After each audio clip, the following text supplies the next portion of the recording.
Hey yo, it's your boy Los. Today we're talking about Military Mindset Productions presents Behind Enemy Lines Volume 2. Let's get it. All right, so like I said, we're talking about Military Mindset Productions Volume 2, Behind Enemy Lines. Shout out to my man Chris and his whole team, killing it as usual. If you saw my last review, if not, go ahead and check that joint out. It was a banging album. I was very much impressed with it. In all honesty, from the door, I'm very impressed with this one here as well. This one here took a different approach to it. This was a different.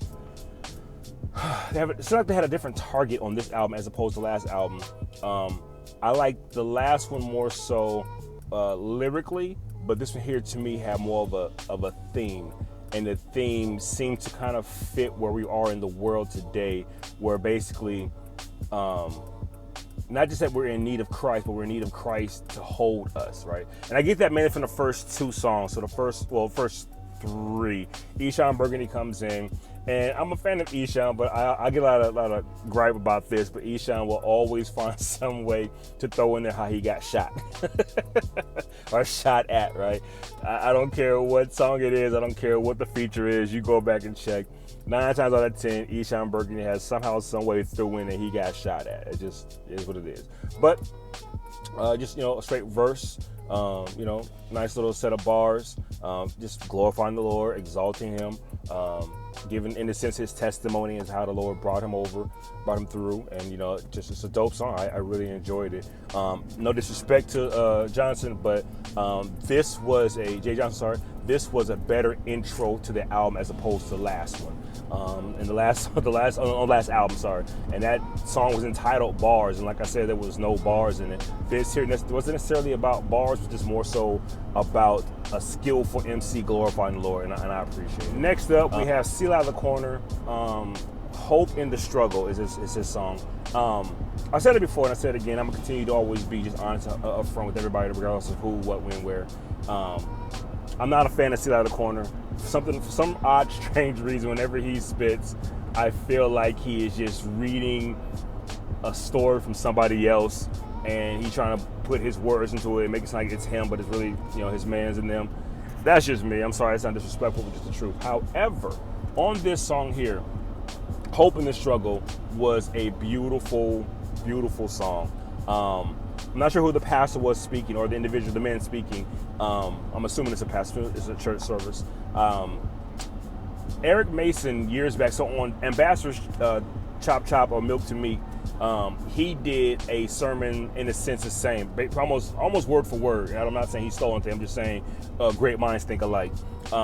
He did on the same topic and pretty much talking about the same thing, where in a sense your beef with your struggles is not necessarily Satan, it's God. You're mad at God in a sense because it is God who orchestrates all things. And so Selah does a great job of conveying the fact that all that we're going through, good or bad, has been ordained by God, right? So in a sense, stop quote unquote blaming the devil for your ways of life or bad moments in life, whatever. The devil, as we saw in the book of Job, the devil can only do what God gives him permission to do. So, yeah, okay, Satan may or may not be doing something, but he's only doing something because God said, hey, go do this, right? And so I believe that Selah did a great job of just being honest and very transparent. I appreciate the transparency from him on that. I really appreciate that. I think he did a phenomenal job on that song there. His bars was great. The production was really, really good. And honestly, it was very believable. I think for me, it was believable because, like I said, I believe that he kind of, gives you bars and stories about somebody else. This here to me seemed like an authentic bar from his own personal life, of who he is as a man, and I really appreciate it. I love transparency, I love authenticity. Is that a word? It is today. But I love people authentic, and I think he did a phenomenal job on that. Straight from the heart, man. Yo, love, homie. All right, next up, we have my man D.I. I am a huge D.I. fan. Been a big D.I.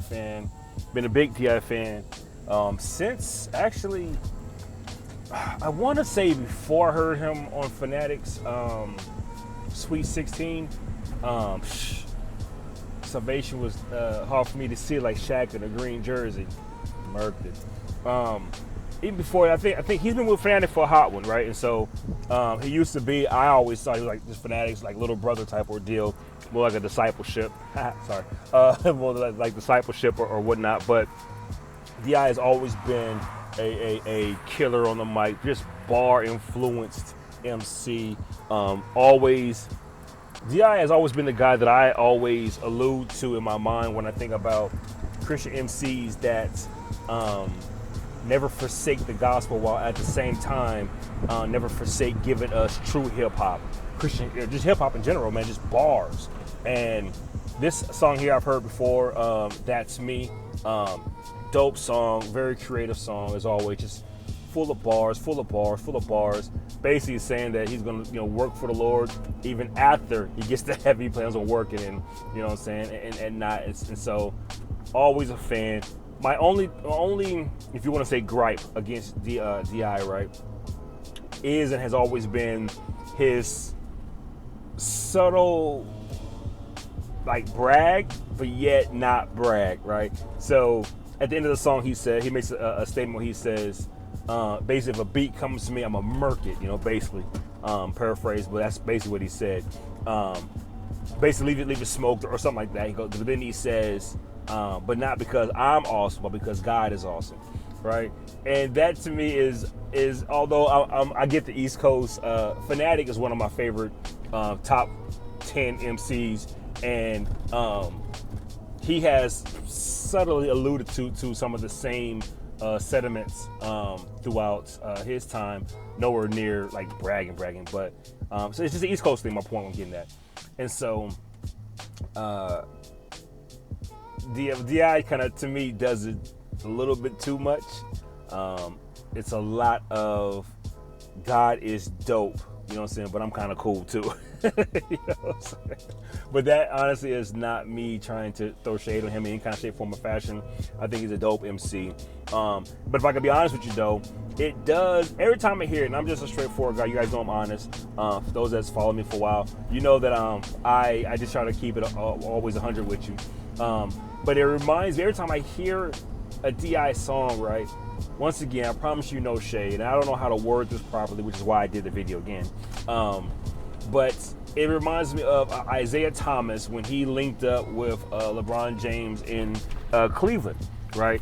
And he was trying his best to compare himself to being as important as LeBron James, basically saying we have two superstars on our team now. And I remember, as a fan of the NBA, not necessarily a huge fan of LeBron James, but I can't deny how great he is. I'm just not a big fan of him. I remember sitting there like, bro, you're comparing yourself to one of the greatest basketball players to ever live, and you're not even on that level.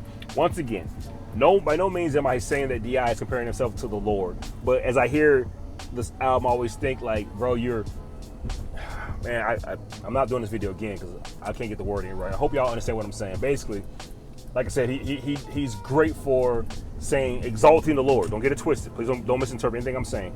He exalts the Lord on the Most High, makes you know that it is God who is dope, God who is phenomenal, God who you need in your life. Salvation is important, the whole entire nine, right? At the same time, does his best also let you know that he's nice with it too.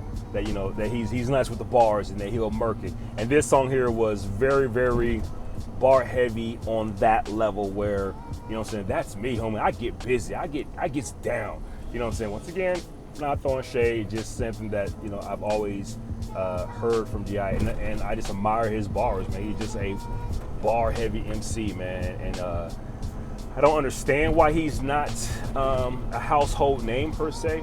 I don't know why. I always did wonder why Cross Movement never picked him up or anything like that.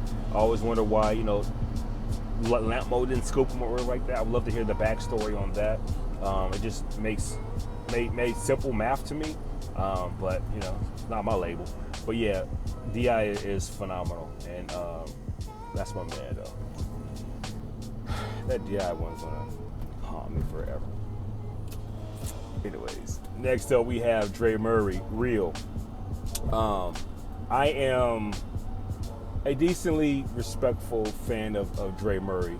Honestly, No disrespect. I feel his best was with The Walk. So, Swoop, Alex Faith, Christian Jones, or Christian Gray, sorry. I feel like, his best was with them. Those after that, kind of cool. But I'm a big fan of this song here. Like I said, transparency, man. I love when cats are transparent. I love when Christians aren't just rapping on some, I stay prayed up all the time, I keep the Bible on my side, I'm always confident in Christ. You're not. You're not. And I love when dudes are just honest and saying, yo, this is life is a struggle for me right now. This is complicated for me right now. Huge fan of that. Huge fan of this song as well. The chorus, this is how I feel. I know God's love is real. And he was honest. Basically, this is not just me. Everyone who's claiming salvation, all go through this. All have moments and times where we just are trying to first glorify the Lord and are struggling in doing so. Second, live holy and is struggling in doing so. Trying to forget things of the past and move forward with today, and we're struggling to do so.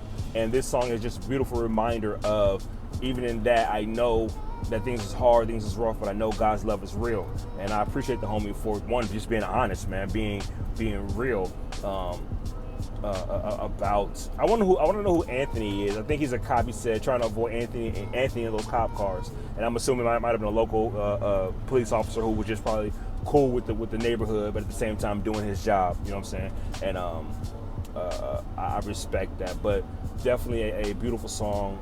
Huge fan of it. Like I said, this album to me seems more of a transparency album as opposed to just give you bars, right? And that's why I lyrically wise, I like this album better than the last one, only because the transparency in this one here is richer than the last one. Next up, we get Jay Johnson, A King's Friend. I'm gonna be honest with you, right? Back in the early cross movement days, man, I was a fan of Jay Johnson, and I wanted to hear him come out. I wanted to, hear what he had to offer. I looked forward to seeing his features and stuff. I never heard a full album, so what I'm about to say, I might want to fall back from, but I'm just going to be honest. I think we're at the point where it's time to I don't know how I feel about this song here. The beat was dope, right? I really enjoyed the beat. Like I said, all the beats in this album is pretty slamming. I really enjoyed the beat, but I don't know. I've heard this album for over a week now. I'm not sure how I feel about this song here, to be straight with you. Not certain. That Power Rangers line to me was a reach. He rode the beat nicely. I don't know, man. Like, I'm 45, right? And so I did my Christian rap thing, in my early teenage years, high school, whatever.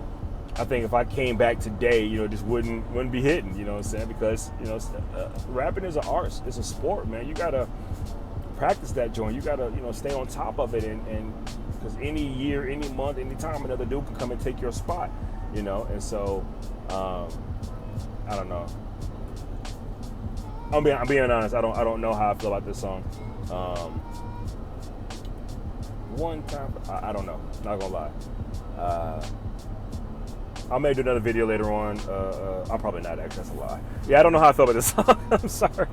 I'm just not. I didn't. It's not that I didn't feel it. It's just that it couldn't. Yeah, we should go to the next one. Sorry. Next up is my brother. Love this dude, man. We talk regularly, and we this is my guy, yo. It's funny how usually they say don't meet your heroes, because usually the person that they were, or that they are on screen, or that they are on the song, or at whatever is different who they are in real life. I have had the privilege of being Swin's friend for a short time, but long enough that we trust one another with things, and we chop it regularly, and not as much as we should, but we definitely get it in. Read text or on the phone, whatever. This is my guy. I love this dude, man. Love his heart, love his skills. Anytime Swin is on something, trust me, I'm on it. I'm listening. I'm gonna check it. And this one here, was it Corporate? I've heard it before, and I hit him up. I was like, "Yo, this an old joint?" Because I was like, "I know this song. Like, why does it feel like I know this song, but it's supposed to be all new joints or whatever?" And so, had a chance to beautifully go back and hear a classic song from my man that actually I don't think ever got released, but classic for me. The only thing negative I can have to say about this is, one, as always, when it comes with Swin, for whatever odd reason, my man has mad vocabulary, God-gifted talent, yet only gives you teaser songs, man. He only gives you 2 verses, and you're lucky if you get 2 verses sometimes, what it feels like. But, a beautiful song. Love this song. Just bars for days. Love his style. The beat, though, right? I thought the beat was a remix from the first beat I had heard before. I guess when I heard it initially before, when he starts off and says, beat is so, bass is so grimy, I should lick the wall or something like that. And somebody's like, but I get it though, right? I get it.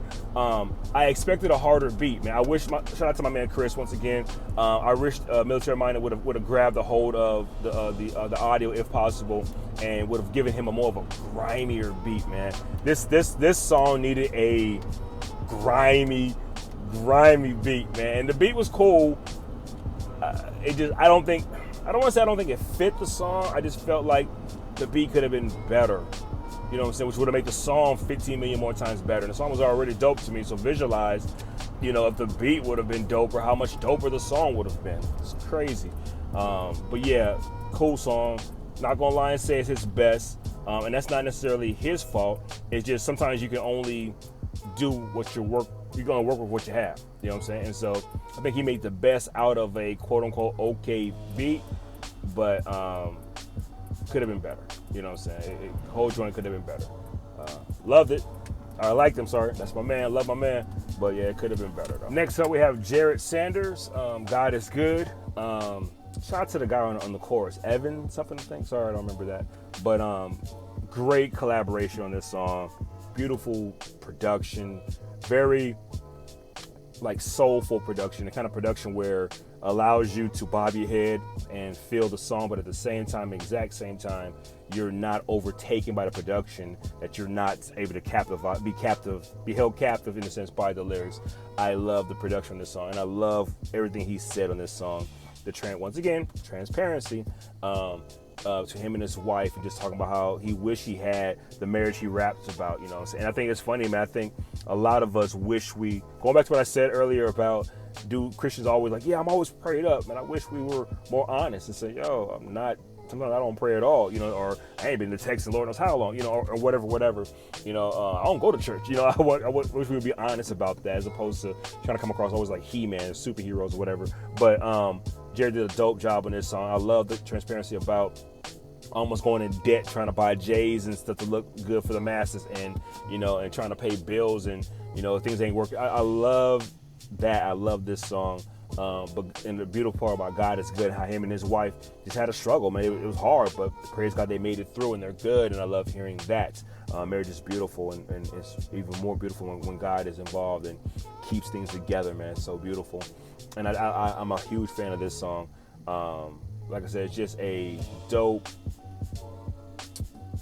I don't want to use the word I don't want to use the term feel good, but just a dope remembrance of how good God is, and how awesome he is in his love for marriage, and how he works in that. And yeah, I'm a fan of this song.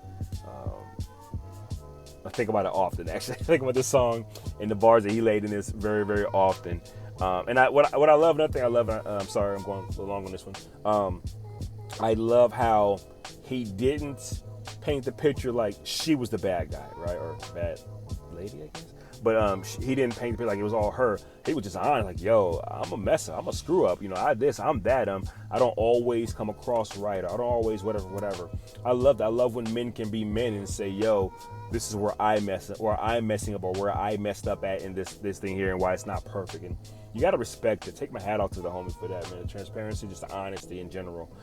Dope song, man. Salute my guy, for real. All right, so next up we got my man Reed. Shout out to Reed, man. I'm a fan. Anyways, no phonies in the foxhole. Sorry. Dope joy. My man said I met a he said, I'm at a false prophet's neck like a neck choker, something like that. I messed it up, but dope song. Dope verse.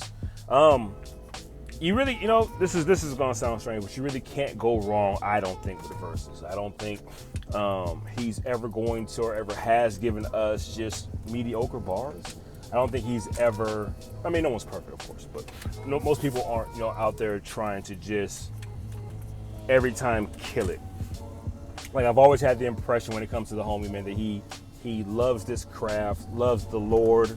I hate that I said it like that. The Lord. Sorry. He loves the Lord, loves his craft, loves everything dealing with it, and he has a strong hatred for sin. Dope song, man. I really enjoyed it. I kind of felt the production fit him on this song as well. There's not a whole lot to say about this song, only because, and this is once again not me disrespecting him, I feel like this song should have been on the last album, Volume 1. I think it would be better for that. It just fit more. To me, it kind of just was more in sync with how the direction of the last album as opposed to this album here. Another thing I didn't like, though, so the first, second verse was cool. The third verse, if you want to call it a verse, it seemed like, and this is going to sound strange, if you haven't heard the song, then you're going to be lost what I'm trying to say. But it's like, so the first two verses were dope, but then the last verse, it seemed as if, or sounded like it was the show track. So it had the ad libs. There we go. The ad libs was all you heard, and I didn't get the science behind that. I didn't understand why that was done that way. That was not necessary, I guess is the word I want to use for it. Overall, the first two verses I thought was dope. Production was dope, but that last song, it was just like, just literally visualize the track version of an album, like when the artist is getting ready to do a show, and they want to keep it real hip hop, like Jadakiss was saying. These dudes lip singing. Sorry, but he was when they want to keep it real hip hop, they just have just the ad libs, and that's what you got. And I thought that was weird. Didn't like that. And it turned me off from the song initially, but then I went back and heard the verses again. I enjoyed the song, I enjoyed the verse. Like I said, you can't really go wrong with the homie, but I didn't really understand the logic behind that. Why would you do that? I don't know. But overall, dope song, mad respect, but I don't get that, homie. Next up, I'm gonna say last but not least, but it'll make sense in a minute. Last but not least, we have Mouthpiece's Sound of Victory. I'm a big fan of Mouthpiece. I've made that very clear on his album I did, was 1846? Sorry. But the album he did, I've made it very clear I'm a fan. Mouthpiece is dope. I didn't like the chorus in this, victory. I didn't like the chorus, but overall, everything else I thought was dope. I thought Mouthpiece definitely brought it. The production was phenomenal. Well, not phenomenal, but it was good, really good production. Mouthpiece is very underrated. In my personal opinion, I feel that Mouthpiece is, along with DI, along with Swin, Mouthpiece is the kind of guy that should be a household name, I think, personally. And here's the thing, right? I don't think the other three that I just mentioned, I don't think that's what they want or they're shooting or striving for. But I think it's out of respect for the culture and the game in which we, the genre in which we live to impart. Okay. I feel like cats should know them more, especially with us. CHH, I feel like them dudes should get more features, and they'll be killing it. But Mouthpiece is definitely underrated. Shout out to the homie, man. Love the song, and I love the truth in it. So we have the victory in the Lord. You know what I'm saying? I just didn't like the kind of cheesy. That sounds bad. It sounded a little cheesy on the chorus. You know what I'm saying? Just some. But other than that, man, I think the song was dope, and I shout out to my man. Yeah, I'm a fan, huge fan.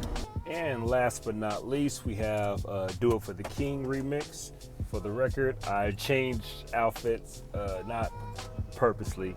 I guess I keep deleting my videos, man. It's crazy. I'm not sure how I'm doing that. But anywho, Do It For The King remix has D Black, Mouthpiece, and Dre Murray on it.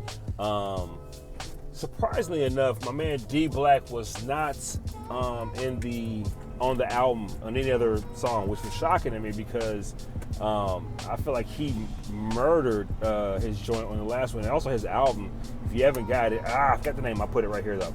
If you haven't got his latest album, was it For The Blood? My bad, I'll put it right here. If you haven't got the album and you were missing out, that album is bonkers. I reviewed it a while back.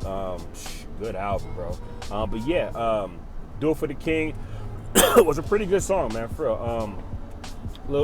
I wouldn't call it a cipher only because of the fact that I classify a cipher as, a few cats together and no choruses. You know what I'm saying? Just bar after bar, and then the next guy bar, next guy bar, next guy bar.